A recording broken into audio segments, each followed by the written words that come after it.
NZ Aerosports, Icarus Canopies, now Gyro. That's right, we've rebranded, and Gyro is our next generation. It honours our founder, as that's the name we knew him by, but Gyro also marks the start of a new chapter. And not to be biased, but it's going to be fucking epic. Long story short, we're more us than ever, so if you're new to the sport, or even a Sky God Ninja Turtle, welcome. I think our valiant leader Lucy, Gyro's daughter, says it best. And we still got that fuck yeah attitude. Rebrand! Woo! Rebrand woo indeed, Lucy. Anyway, head over to gyro.com for more info and get amongst you legends. I was 19, broke, unemployed, and sold my girlfriend's canopy for drug money. So I thought I better sew her a new one. What a sentence, and what a story. This describes the humble yet outrageous beginnings of NZ Aerosports, the home of Icarus Canopies, in the words of our founder himself. From getting a paratrooper toy from his mom, watching parachutes at the DZ as a 6-year-old, jumping off the wharf with a parachute made from bed sheets, doing his first jump at 16, sewing his first canopy on a borrowed machine at 19, and starting to sell parachutes out of a garage in 1986, Paul Gyro Martin had an undying love for the sky. Our company started with one man with the wildest of spirits and a true blue sky dream, a renegade. In the time that Gyro created and ran the Icarus Canopies brand until he passed away in 2017, he pushed everything he had to its limits. We miss him, and we always will. Gyro is the next generation of NZ Aerosports. It honors our founder, of course, because it was the name we all knew him by, but Gyro the rebrand also marks the start of a new chapter, our next jump. Gyro is the space between sound and silence, art and science, chaos and calm. Gyro is a state of epic tranquility that transcends understanding. That moment, in the door, in free fall, mid-swoop, where nothing but the present exists. A perfect balance of euphoria and thrill. Gyro captures our passion for flying and our commitment to designing break-the-fucking-rules canopies that deliver pilots pure, wild flight. Hey gang, so I got a new book out. It's called The Upside of Fear, and it's exactly what you think it's about. It's about the good side of, well, getting scared. In it, we talk not only about the science and biology behind fear, but the psychology as well. And it's not just coming from me, it's coming from some of the best in the sport. Omar Alhigelan, Jeff Provenzano, Maxine Tate, and so many more have contributed their sometimes terrifying stories to the book to help you overcome your fear. So head to the lunaticfringepodcast.com. You're going to find the link to the book there, as well as the other books. It's available in ebook, paperback, hardback, and audiobook right now. Coming straight from the cockpit, it's another episode of Lunatic Fringe with the fucking pilot.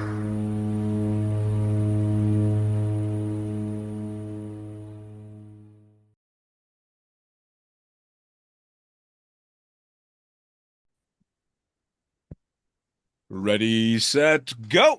Back in the can for another edition of the Lunatic Fringe podcast, and a friendly face I'm catching up with after a couple of years. Dude, who the fuck are you and what do you do? I'm still Jamie Webster, and I still a professional skydiver.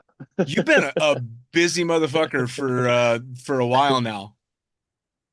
Yeah, it's been pretty full power, man, the last 8 years for sure. So, well, dude, even just the last, I think probably year and a half or so, just watching your socials, because this is the first time we've had a chance to really talk since I left Dubai. Yeah. I mean, you've been all over the place doing some pretty fucking cool shit. Yeah, been very fortunate, man. Like, not only is this drop zone a tool to progress, but it also gives me the cash and the time off to go play in the summer. So yeah, for sure. And then spend your time during the season learning how to play new Tool songs.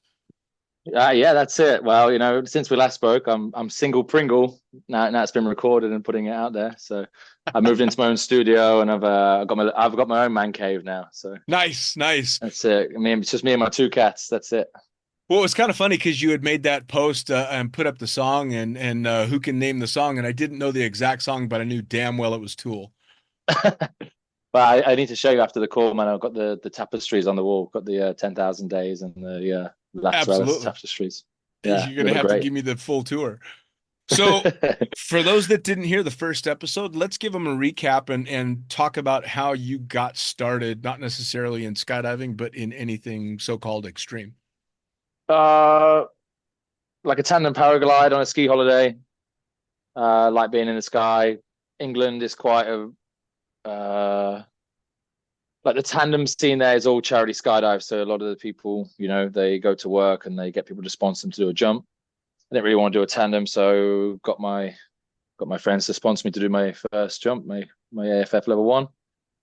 And then I was still working in the factory as a welder, so part-time on the weekends was just going in and jumping for fun. And then ended up doing the New Zealand skydiving school. And then from there, 8 years ago, just traveling the world and becoming a tandem master, FF instructor, and more recently getting into more coaching and load organizing. So it's been a very natural transition over, so it's been good. Now, what was the welding gig? Was this like a family trade or Like, something that you'd picked up? nah, Or? like was a sheet metal apprenticeship. So like we were making like external machine guards for CNC for like Volvo and stuff like that. So it was basically standing in a welding bay, welding for 10 hours a day, 12 hours sometimes. So you're really In no disappointed you're not sunlight. doing that anymore, right? Yeah, for sure. I used to have a calendar with the BPA. I was like, one day I'll be one of these guys. That's pretty funny. I'm Well, happy to be outside, man. So I got a good buddy that had been a pro skydiver for many, many years, and then he moved with his now ex-wife to Australia, and he was a welder at the time too, and ended up getting a gig in the mines in Australia. And you can imagine he was like, "I fucking need to go back to skydiving. This is some shit here." yeah, then he works in skydiving for a little bit and realizes the money's where it was at with the welding. So Right? Yeah, but that's the fucked up thing, right? You find a job you love and you can barely survive on it, or you have a job you hate but you got money coming out of your ass. yeah, for sure. I don't regret the decision at all. Like even the New Zealand skydiving school, I said before, like sometimes get a bit of a bad rep, but I know I moved out and traveled around and met loads of people, and now the longer you're in the sport, the same circles keep resurfacing with different friendship groups. Oh, you know this guy, or you know that guy, and you travel across the continents. Unfortunately, never made it into America, but a lot of people everywhere. It's great. I love it. For Love having sure. that friendship circle, and the community is what I love the most. Well, it's kind of funny too. For as when I was in New Zealand, for as much shit as we talked about the fact that there was a skydiving school that had job placement, and it seemed like everybody that got placed just ended up a packer somewhere. Um, I've met a lot of people that went through and became successful skydivers through that school, at least to some degree. Yeah. The problem is like that it breeds like workforce from the beginning, and like a lot of people miss out on like the fun aspect of like really why people start skydiving. Like a lot of, for me, tandem master, like doing a tandem job and instructing is a way to supplement the lifestyle and survive doing it, not have to go back to doing a real job. But the whole reason I do it is for those fun jumps or for the boogies or for the events. Is like that's what drives me through the day. And a lot of people, I think they like get their instructing license, like that's just their goal, and then when they reach it, then they burn out. There's no, Sure. if they never knew that before, like this kind of school, that's where they do their license. A lot of people, because they had New Zealand had the first year of education for free. So like if you actually from New Zealand, the government was going to pay you to go and do 200 free skydives. How rad is that? Right, right. Absolutely. I'd be like, England, are you listening? Like we'd like that. Well, and that's like on the higher end level, it's countries like France that take such good care of their athletes once they're in it and going strong. So either Yeah. way, to take care of people in the sport is pretty spectacular. Yeah, for sure. And it's nice that they do that, but not everyone does that. So Does the New Zealand skydiving school still exist? yeah, it's still going.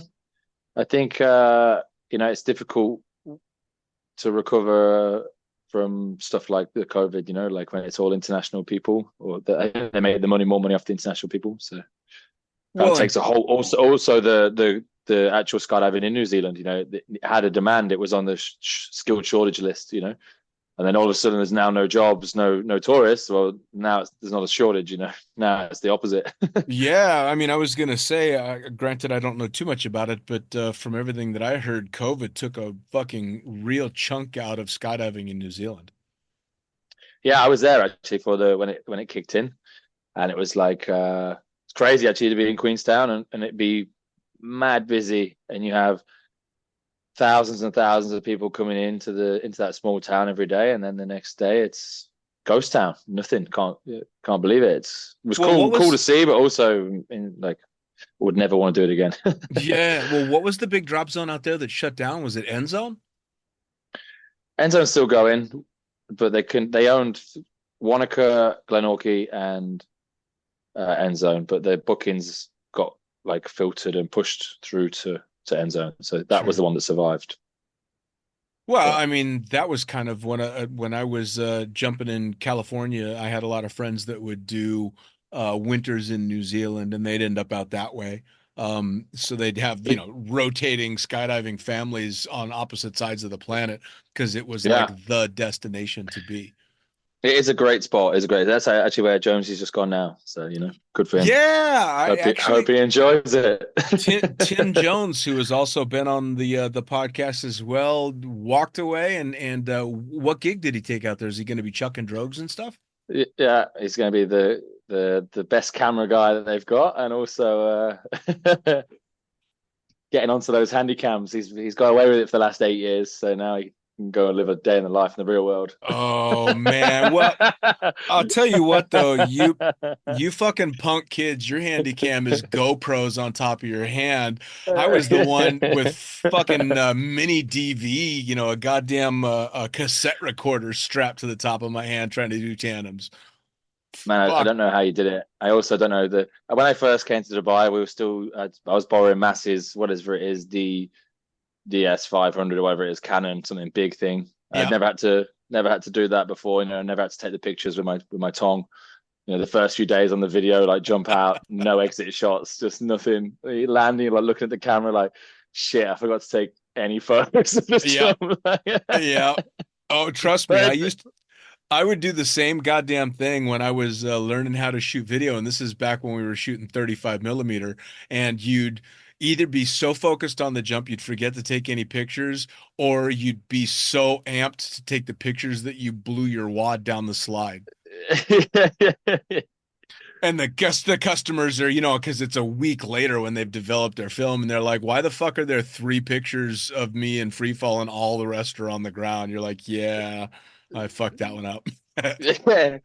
But man, like the weight is a big thing. Like in the last 8 years, I've done over 11,000 jumps. And like to have a 3-4 kilo thing on your head, like it's not sustainable. Like your neck's cooked. Everyone's Yep. no one wants to be you, Dean. No, but what makes me sleep better at night is the next generation coming up behind you is going to say the same shit about what you're doing now.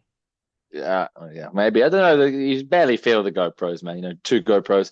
It's the quality of the product is obviously, it's not as good as the other photos, but Sure.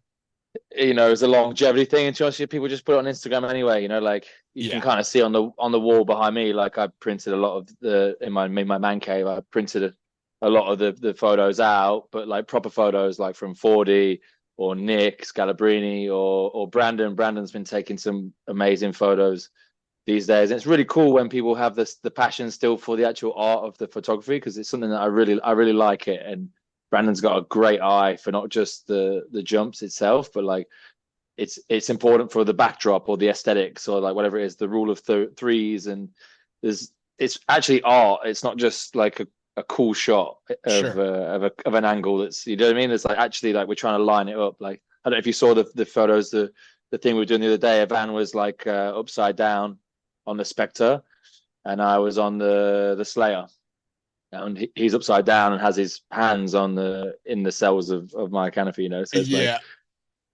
but like we're trying to do that, which is like we're already doing it after outside camera jumps, so like, Ivan's, we're trying to stack it up. So Ivan's out first, then it's Brandon, and then like fly over that way, and then like I'll come down because I'm loaded at like 3 or something on the Slayer, and Ivan's on the Spectre 2. So like the ranges are quite different. So you trying to get your instructor to pull like 500 feet higher to get over there, and then like, all right, try and line it up with the buildings in the back, and like a lot going on, For sure.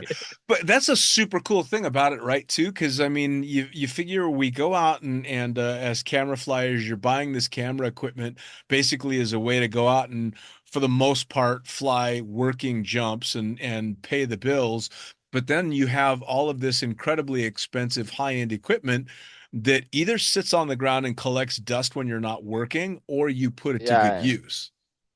But the stuff that Brandon's putting on his head now is like, the lens is like 200 mil or something ridiculous. This thing is like, it's like, he's actually flying with his hand behind his head, pushing his head down because the lens comes off his head so much. See, but man, like the photos are just so good, like. I was going to say that's also next level in skill, because I mean, it was just pure forcing my head down for something like that. But Brandon's such a talented flyer. He can not use an arm to hold the camera. Yeah. He's one of the most dedicated, passionate people in the sport that I think I've met. And it's great being around people like that, like even on that staff load, on that workload, it's not even a staff run jump. It's like, we're still finding ways of like keeping it fun, or like not making it so monotonous. And you do 2,000 jumps a year, like it's hard, it's rinse repeat, it's the same words to people, it's the same, especially here the conditions are the same. I actually used to quite like some days jumping in the shit conditions because you have to concentrate, when you don't smack people in, and you do if the USPA is listening, I don't do 180 hookies, but we do 180 hookies. And you stand them up and you land next to your catchers, and no one's, and it's like, I absolutely fucking nailed that, and here it's like the conditions are great all the time, and it's like it just becomes, and there's even the clouds, there's no clouds, it becomes like very, very repetitive. But having people around you that are just still keen to be like, all right, we'll spray. Jonesy was the best for it, like, right, we'll buy spray paint and we'll spray the bullseye target in the landing area. Like, cool, well, leave a whiteboard there, everyone's got their name down, and you just keep tallying up how many points you've got for the day. So even if we're not on the same load, we're still competing against each other, and who's buying the first beer at the, after. Nice. Like, it's great, man. It's like, there's not many places still like that, so. It's a big thing to be able to do that too. I mean, I was very lucky in that when I was a full-time jumper, I actually really enjoyed doing tandems. I had a blast doing that stuff. And I also was in a place that had, for the most part, could have really challenging weather conditions as well. And you're right, the sun is up, light and fucking variable breeze days, you don't really remember, but I remember damn well when I was skirting the side of a fucking thunderstorm, or yeah, for sure, backing up with a fat tandem student almost into the trees. That's the shit you remember.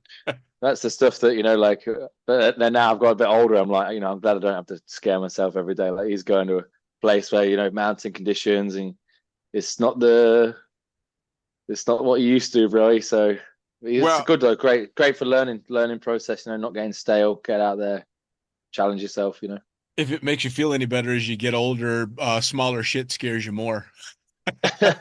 Well, man, like I'm starting to think about, I want me and Brandon looking at getting a team Sapphire 129. So that's what we want, Gyro, if you're listening. So there you go. Hook us up some team ones. I'm ready to slow down a little bit, man. Like working all the time, especially jumping over the obstacles and the buildings. It's like, it's a lot of added stress, dude. Like different packers, different people. It's like, can't bother to be dealing with the malfunctions and the other stuff. I was going to say, that's kind of the thing when you're flying what traditionally would have been strictly sport or even competition canopies, but you're flying them as your daily driver. That's got to add a level of stress to the day, right? For sure.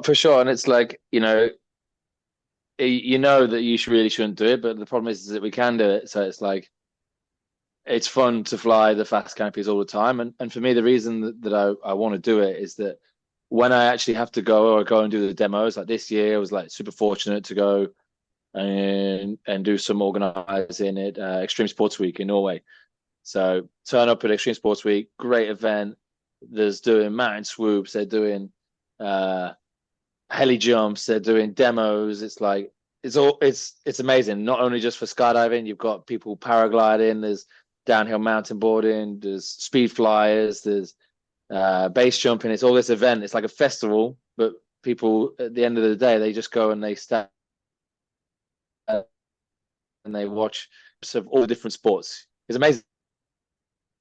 It's like really cool, a really cool vibe. It's great. And like I turn up, okay, cool. Not really jumped this canopy that much. I did three or four jumps on it. Packed myself line twist on one of them. I had to cut away on the third jump on it. So I was like, fuck. Now I'm jumping out over the fjords and the mountains. I'm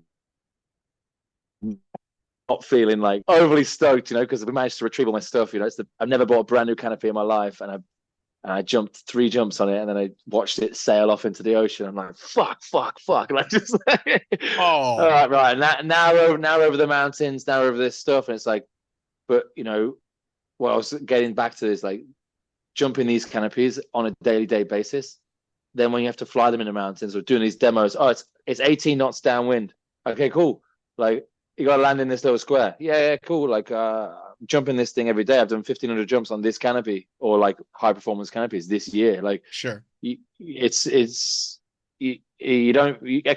exciting, but you don't feel like it's overwhelming. There's sure. Definitely a difference. Like. Well, I mean, and it's obviously what you get used to as well. I mean, way back in the day in '98, my old SkySurf partner and I competed at the Nationals in Elsinore, and our home drop zone was in Las Vegas, known for high squirrely fucking winds, and I mean, you get used to some fucked up conditions. And we got out there, and I want to say that the wind limit was something like, I don't know, 10, 12 miles an hour. It's just something super low. And we're like, are you kidding me? We don't even start getting nervous till it's over 25. And we were both low time jumpers. We're like, fucking bring it on. Let's go. But no. So it really is what you're used to. Yeah. And that's what I said. It's like, it's just great. You have your eye in. Like, it's one of the biggest things that I've learned from being here is like being so much more current on my own gear.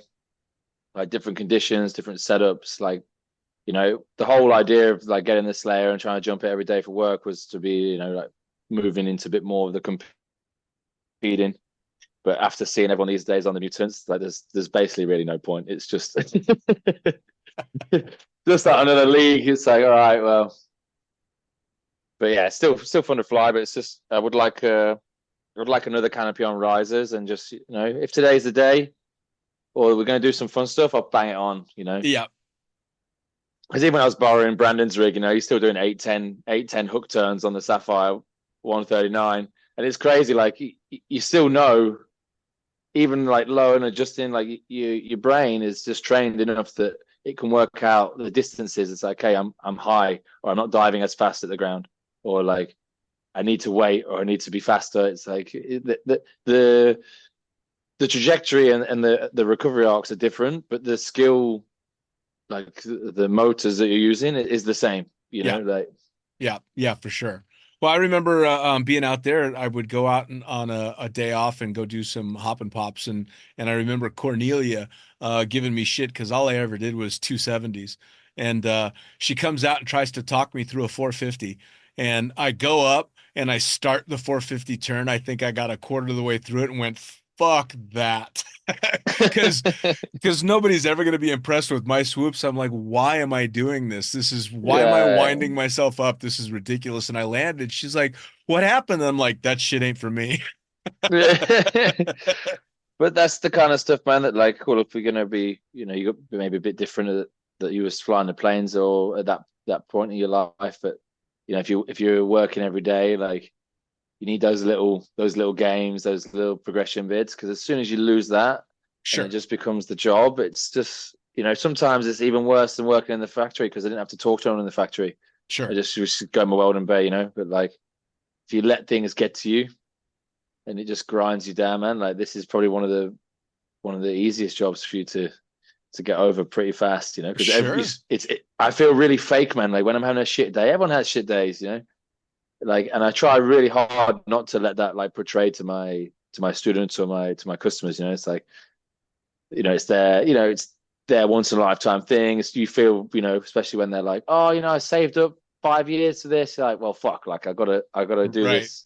I gotta do you right by this, you know. I do everybody right, you know. I don't try and not do that, but like when you have a shitty day, it's like it's grinding you down. It's Yeah. grinding you down. You're like, I can't do it. I just can't do it. Like, Yeah, no, I feel you, man. That was actually one of the things that I think one of the reasons that I was able to do stay in the cockpit for so long is for the same thing. You have to have those little games that you play that keep it interesting. And with flying the jumpers, I was chasing the clock every single load. So am I faster this perfect, load or was I perfect. slower? Yeah, so you've got that game. And then, especially in a And you drop get zone like that, where there's almost always two aircraft up, it's am I faster than this other motherfucker flying the other plane? no, you You were know, never Jackson was always the fastest. We all know that. always. You had to bring that up, god damn it. Fucking I'll tell you I was what, like, I've never been invited on this thing again. I can get over the fact that he's got fucking that perfect hair. And I know. he's the only human being I've ever met that can take a helmet off and his fucking hair looks better. Like Yeah, I can get over that, but to have that hair and a six pack and fly slightly faster than me, fuck you, dude. that's it. He, Oh, we seem to have a bit of a connection.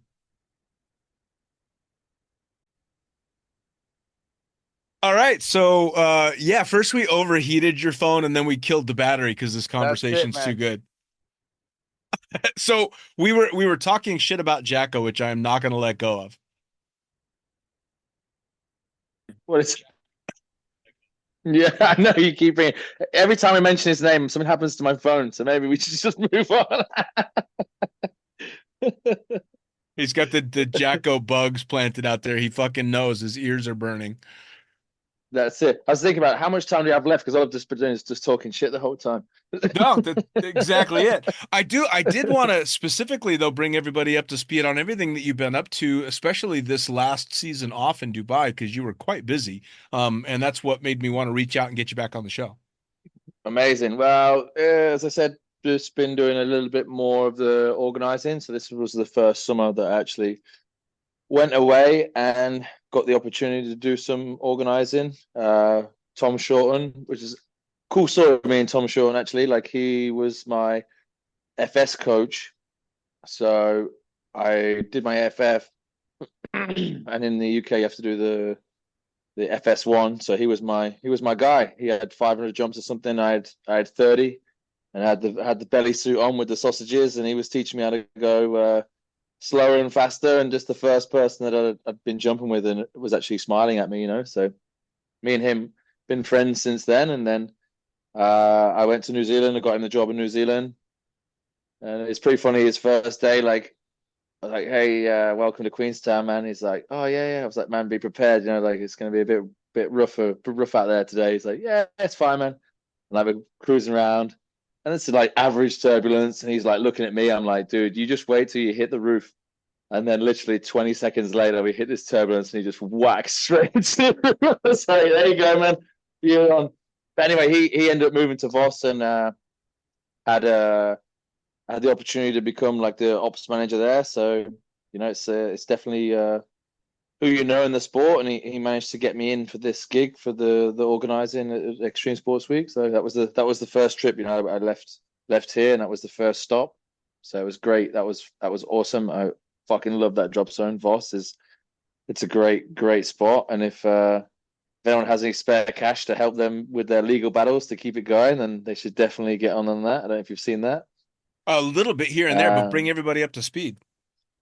I actually don't really know too much the in depths of it, but I think it's just that you know that someone has bought the land and they want to develop it into houses, so the airport is in jeopardy of losing the right to fly there and whatever. It's shit, you know. I mean, 'Cause that that's one seems of to, that. that's the I was big just say, fucking problem with our sport is shit like airport access and dumb shit like that. well, it pisses me off when they build houses next to the airport and they go, "Oh, it's noisy." We're like, "Well, yeah, fucking oath, you just bought a house next to the airport." Like, Yep. even here, they're like ringing up. We used to start work at 6 a.m. in the summer, and then now Caesar's Palace is ringing up saying, "Oh, it's noisy." I'm like, "It's always been fucking noisy. This drop zone's been here before Blue Waters was even there. So like, why are you moaning about it?" Like, but anyway, that Yeah. I mean, I may have had something to do with that back when I was still there, because at least for the last few months that I was there, fuck all of them. I was descending props full forward and making as much noise as I could. perfect. Exactly. That's exactly. I would expect nothing less. Yeah. Yeah. Yeah. Yeah. And then anyway, it was because like Norway is pretty close to England, so went back home and my brother's. I'm a uncle, so I was hanging out a little bit Congrats. with the family a little bit, and she's now two, little Mila, so like it was cool to hang out with them and see the family. Obviously, my parents are getting old, and like Dubai is definitely better than New Zealand, Australia, but it's still 7 hours, and and Yep. I've got a life, and my life is pretty full power all the time, so. It's, like salaries are different, but when you get paid to be at work, then when you're not at work, you're not only not getting paid for the jumps you're doing, but you're also spending money. It's like you're getting double fucked. So Yep. Yep. Well, that was the thing and too, is at least back in the day, when Dubai was still everyone on salary, man, oh man, fuck, we'd see a cloud 5 miles away and call the day. Oh yeah, no, there's yeah, there's a it brews the wrong kind of mentality in the people. Like I'm money. I won't say I'm money driven. Like I have a very strong work ethic because like uh money pays me to the shit that I want to do, sure. and I'm not afraid of getting my hands dirty and getting in there, So Yeah, yeah. Well, that's the thing. Not to mention being able to eat is always a nice thing. And when you are in an industry like skydiving that is mostly paycheck to paycheck, and you ask a skydiver how much he has in savings, and it's just that dazed look you get on their faces. yeah, it's zero. Like I come back every summer and I just spend all my money.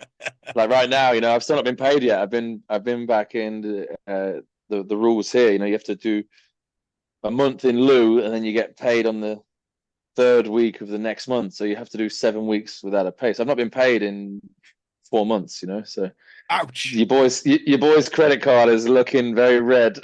Ouch. Ouch. Well, I mean, I hate to say it, but I was fucking spoiled because I came in there as a pilot and I was salaried from day one until the day I resigned. So I never really had to do that, but I did, I mean, way too many years of paycheck to paycheck with skydiving. And of course, a lot of the drop zones you'd get paid once a month, but skydivers don't, we don't have fucking money. So a month is a long Now, goddamn time. I have a quite a morbid outlook on it, and like there's many people around us that like people are saving, they're eating rice and chicken every day to save for an apartment, or and good for them. But like, Right. I talked about on the last one a couple of the near misses, and there's one I actually didn't get to talk about. The more you're in the sport and the more you jump, like it's just a numbers thing. It's like you're gonna see some stuff, whether it's you or you're gonna be involved in some stuff. It's literally it's a numbers game. Yep. And I don't want to die. Like I fucking love my life, but like Right. this, stranger things have happened. I don't want to be saving. My worst fear is to be saving for this thing that I never actually get, and then my life before that was less because I was saving for this thing. There's a, Sure. there's a fine line. Like I'm not super loose with the money. Like I still live within my means, but like like tonight after I finish this call, I'm gonna order a burger because you know what? I want a burger. Like Yeah. like Well, and that's I just how mean, that's how it is. I definitely I lived the I mean, I hate to call it the Dubai lifestyle, but it definitely was for a jumper. I lived the Dubai lifestyle for the first few years that I was out there. You're spending it as fast as you're making it, and I mean, Yeah. I bought my fucking first car in Dubai like 3.5 weeks, 4 weeks after I got there. And it wasn't like a piece of shit Toyota. I bought a goddamn Yeah. Mercedes, you know what I Yeah, mean? yeah, yeah. So, No, it's like this little things, those little things. Like I don't live in that long term. I still want to progress in my life and to have things in the future and not have to work forever. You sure. know, but there's a sweet spot. I want to enjoy my time here. Like, living in the marina is becoming increasingly expensive. The war and all these other things happening. It's just Yeah. the nice, convenient places to live. It's just becoming completely unaffordable. But it's like, well, what do I want to do? Do I want to do 10 jumps a day and drive an hour through traffic and live somewhere in the desert and just have a shit quality of life? Or do I want to live closer to the town and have a 6 meter window and look over the Dubai skyline and sit there and drink beers on my sofa? Like, Yeah. I would choose the second one. Oh no, hey, and believe me, I completely agree. I did that entire thing. I was just lucky in that I got in when it wasn't particularly expensive, and then when it started to get really expensive, COVID hit and all the rents tanked, and so shit got less expensive for a while. And but I remember when COVID hit, sitting there thinking of all the fucking stupid, crazy shit I've done in my life. If I die from a fucking flu, I'm gonna be pissed. Yeah, for sure, dude. Like, it's just, don't take things for granted. It's not like live fast, die young, but it's like live fast, die old. Yeah. Well, just I think the operative word in all that is live, right? You got to Yeah, live. for sure, man. Yeah, definitely. And I'm hoping now is like going back to the summer stuff was like the more gigs that I can do and like to try and break into the load organizer kind of thing. It's like, all right, well, I still go to the events that maybe not necessarily that I would want to pay for now, but I'm more than happy to go to, especially like it's a bit out of order on the chronological story of the summer, but like one of the gigs that I got in the summer was the Checkmate Buggy at Pink, and it's Clad-V. It runs side by side with the Pink Open, so like you got all my super friends there. I'm leading groups out the Sky Van. There's like a belly. There's three belly big ways going on. There's 300-400 people at the drop zone. Like, it's amazing. It's such a vibe, and especially when you have many circles, many friends, and everybody's there. It's like, this is amazing. Like, would I want to pay for these jumps? Whatever it is now, 42 euros out the Sky Van? Probably not. But I'm more than happy to be there and get paid and use that as a tool, and then hopefully in the future more and more of these things happen, and I spend less and less of my savings, and Sure. Well, and it kind of break even through the summer. seems to be going that direction for you as well. I mean, you got picked up by Gyro this last year? I think it's I think it's probably about 1 year from now. Yeah, I've been with Gyro from That's 1 year fucking from cool, now. Yeah, man. I mean, that's kind of how it's it great. starts, right? It's great. It's actually pretty cool as well because one of the guys when I moved to Australia, there was like the four amigos. It was me and my two friends, Angus Sellen and Ryan Weatherly, and then their friend was Maddie Walker, who was flying the planes at the time. And then, got introduced, and then we was the group, we were the guys jumping together, and we were equally as talented and equally as loose as each other. So like, Yeah. it was a perfect environment to grow and progress, because like you could be Sendy and you weren't going to get capped off the jumps because I'm going to be Sendy on this one and not be dangerous, and then someone else will be dangerous on the next one, and then it's on my turn to be dangerous. Nobody's not jumping with them because they're being too dangerous, because we're all just as dangerous to each other. And then now Matty Walker is now the guy, in Gyro. He's my way in. He's fighting my corner with them. So like I owe everything really of getting in on that to him. So I'm very thankful for having good friends. And that's how it is too. I mean the reputation in skydiving gets around fast. The talent gets to be known pretty quickly. And shit in this sport, I mean, a generation is not the lifetime of a skydiver in this sport. A generation is just the next group coming up, and it moves fucking fast. So you kind of go from the unknown, just kind of, cutting your teeth to the guy running the show in pretty short order. Yeah, but it's also, I'm starting to get to that point now, like being in this sport like a decade, but like in the sport like 8 years. So like those people that were, we're all progressing, we're all grown.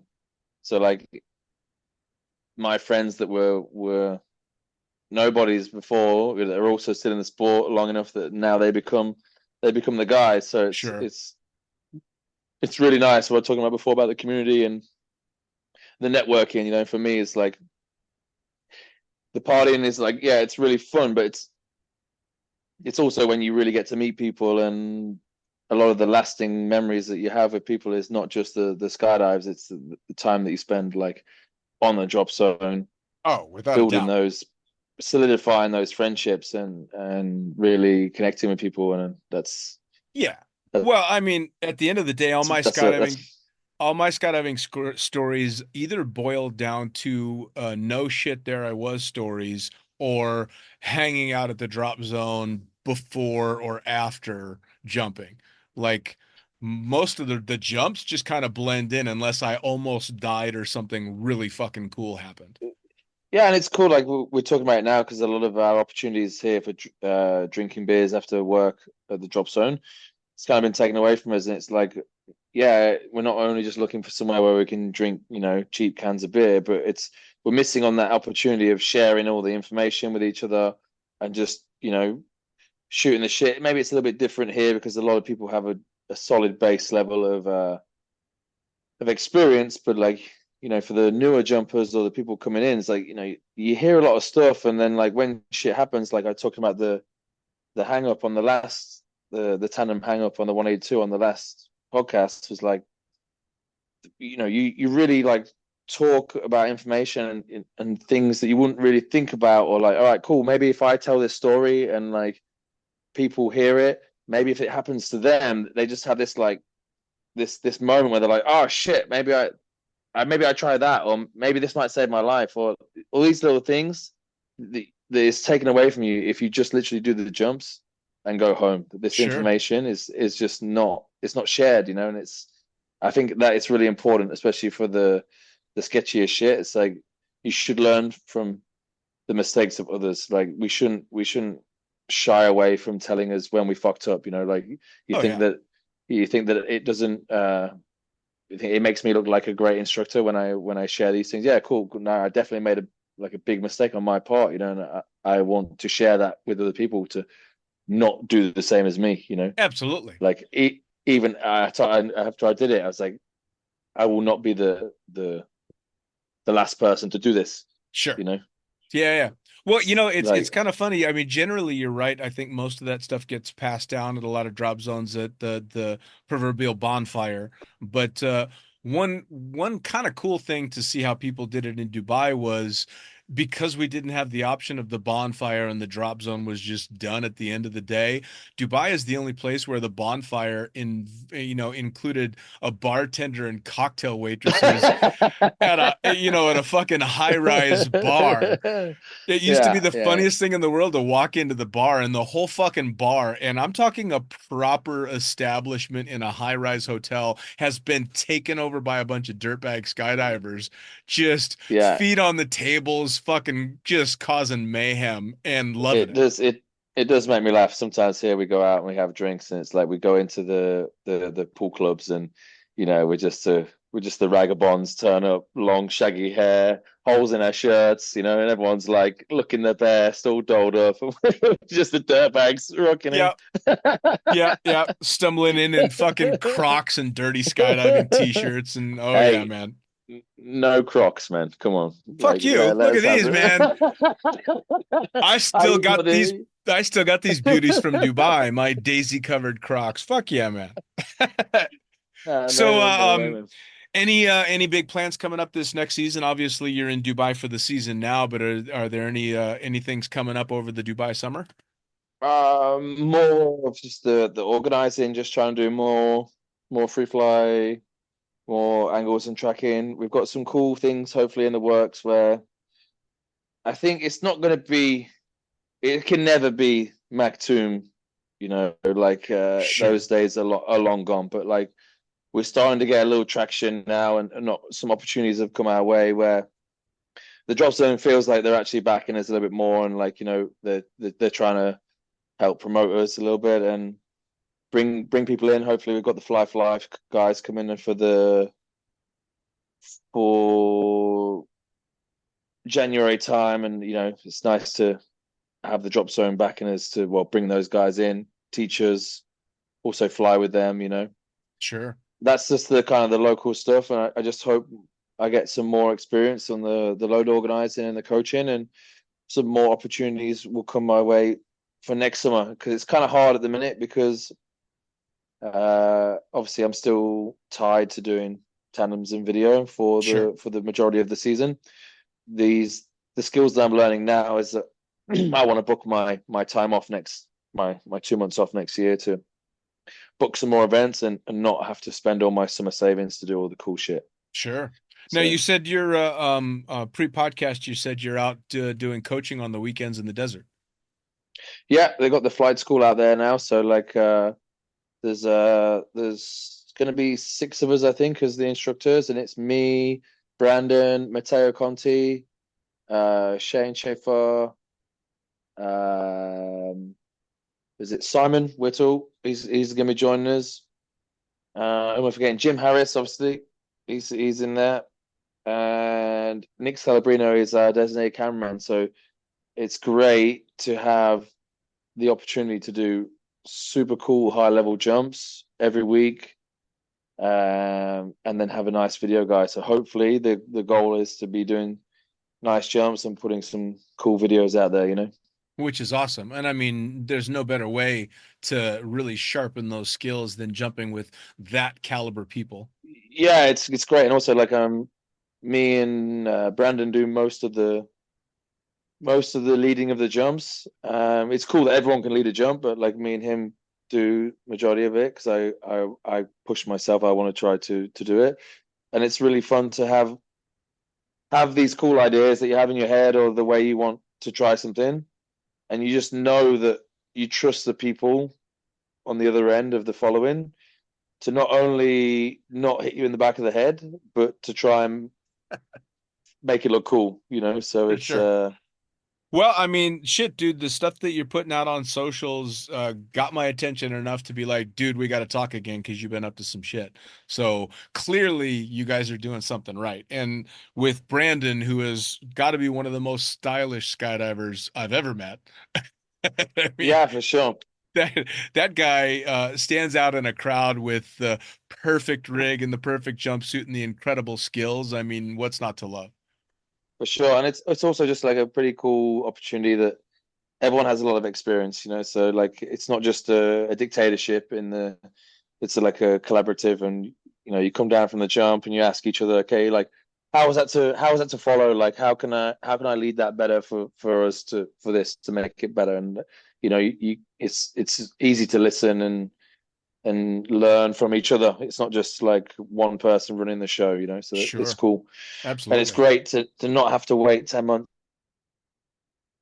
to then go do labs. Like we can hopefully, fingers crossed, be pushing it. So Dude, it's awesome. I'm really looking forward to the next 5 years. I really hope to get ourselves out there and put Dubai back on the map for not just tandems. Like the Maktoum guys really paved the way for a generation of inspiration. Like Sure.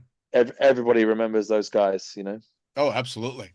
Now, speaking of So all of this stuff, so for anybody that's in the region that is listening and wants to come out and jump with you guys on the weekend in the desert, or for people that are thinking about destination spots over the Dubai summer and the events that you might be doing, how do people find you on social media? How can they reach out to you and see what's up? You can definitely just hit up Skydive Dubai for the actual booking. Skydive Dubai Desert Campus for the bookings of the camps. Really fortunate that there's basically camps every single weekend. There's free fly coaches there every single day. Like if you turn up, you can definitely get on something. It's getting pretty booked up, so a little bit of foresight if you're going to come. Me personally, or you talking about just Yeah, you just the personally. bookings? Yeah, Me you personally. personally, yeah, Jam Sandwich on Instagram, and that's about as far as we go, I think. So Dude, it's fantastic. I mean, honestly, it looked like you were having so damn much fun over the season, and all the videos that you were putting out were all the jumps looked fantastic, and more than anything else, it just looked like you were having a shitload of fun. they have a lot of fun, man. I just can't wait for the next summer. You know, like this is the grind. It's still fun, but we're grinding. But the real deal stuff is in the summer. You know, like getting out into the mountains for me is amazing. Like this year, managed to do some really cool events with moving days in Norway and Angle Week in Sweden. And the bit in between actually was super cool. Hung out with Anna and Christian Mox. They got like a farm up in the hills Yep. in Norway, and just had some like real time, like no phone. Actually built them a bar, like got on the on the tools a little bit, and just was just really cool hanging out with people that I don't really get to hang out with, and just no commitments, no stress. It was very freeing, and I'm really looking forward to more of that stuff next year. Sure. Like Well, that all next comes through. That all comes through the 10 months of the grind. So when you're in the neighborhood next year, hopefully I'll be able to hop over and visit. I wanted to actually come to Extreme Week this last time around. It just didn't line up, but I mean, Voss is an 11-hour drive for me. It's nothing. It's a road trip. well, I'm pretty confident that I'm going to be there next year. So Awesome. Dude, can't wait. no, man, I'm stoked.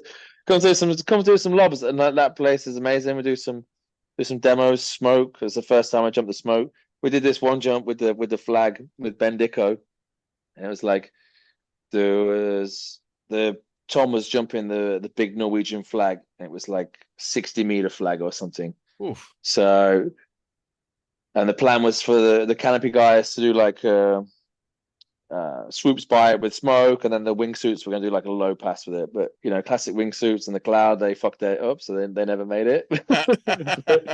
We made it, and it was like, I think it was Andreas Hemling was the first, then it was Claudio, then it was Dico, then it was me, and like everyone's like highly loaded, high pass canopies. Not really done too much of this like swooping in and trying to meet something in midair. So it was really fun. It was supposed to do like a right hand barrel roll over the top of the canopy, over the top of the tandem. And as I was coming in, I was like, I prefer to go left. I'm last anyway, so I think maybe it'd look cool if I go on the left, and whoever's in front of me goes right, and I go left. And as I like swoop down and like yank the rears, come up the side of the 60-meter flag, and as I get to the top of the tandem to do this barrel roll, I just look up and see Dicko sitting on toggles next to the tandem. I'm like, oh my god, like what's happening? And like he just looks at me and he just does this real tight barrel roll, and like, man, I tell you, if we did this jump another 200 times, we would never get the timing as good as we got it on this one. Like he did a short one, I literally did a one over the top of him, so it was like two simultaneous barrels, like opposing, like an alley-oop kind of thing. I was like, oh my god, that was sick. And then I looked at the flag, and obviously the flag is hanging down lower, and then we managed to make like a second pass over the flag on each other, like, but still the perfect timing. And like, I landed, and I was like, that was epic. Obviously, my camera didn't work. It's the one time that the camera doesn't work. But man, like that shit, it's on tap there. You got to get out to Extreme Sports Week, man, for sure. Oh, absolutely. If nothing sure. else, just to sit and watch it all happen, man. Whether it's good or whether it's bad, it's entertaining. Yeah.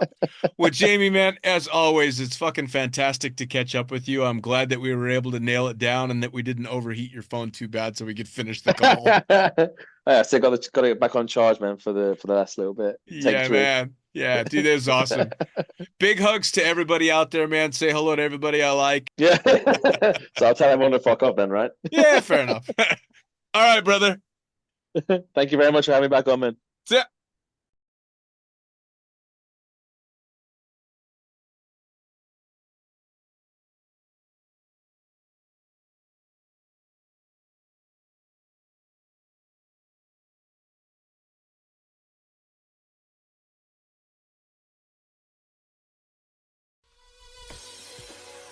Well, there you have it. Another episode of the Lunatic Fringe podcast brought to you as always by, well, wait, not as always, actually. Brought to you now by Gyro.